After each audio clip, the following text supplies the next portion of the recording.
In today's video, I'm going to teach you how to translate English to Polish with DeepL. By the end, you'll know exactly how to move from your English text to a clear Polish translation in just a few moments, using a simple and reliable tool. First, open your web browser and head to the DeepL website.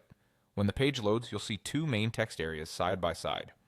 The left side is where you'll put the language you're starting with, and the right side is where DeepL will display the translation. This layout makes it easy to compare your original text and the result at a glance. Next, look at the language selector above the left text box and set it to English. This tells DeepL exactly what language it should expect. If the site tries to guess automatically and pick something else, just switch it to English so the system knows you're feeding it English text. Now go to the language selector above the right text box and choose Polish. That sets your target language. Once this is done, everything you type or paste on the left will be converted into Polish on the right. Paste or type your English text into the left box. You can copy from any document or web page and use your usual paste shortcut.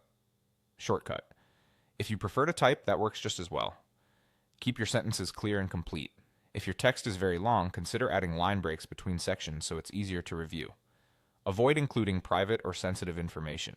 Only paste what you're comfortable translating online. You can make quick edits as you go.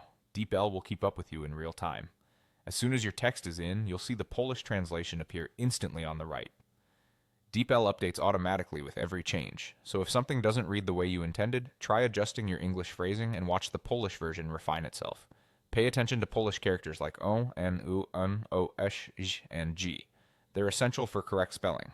Check that names and brand terms remain unchanged, and glance over numbers, dates, and units to make sure they look right in the context. If your message needs a specific tone, such as formal or friendly, nudge the English wording toward that style and let DeepL reflect it in Polish. That's all there is to it. Go to DeepL, set English on the left, Polish on the right, paste or type your text, and review the translation as it appears. With these simple steps, you can confidently move from English to Polish in seconds. Thanks for watching and happy translating.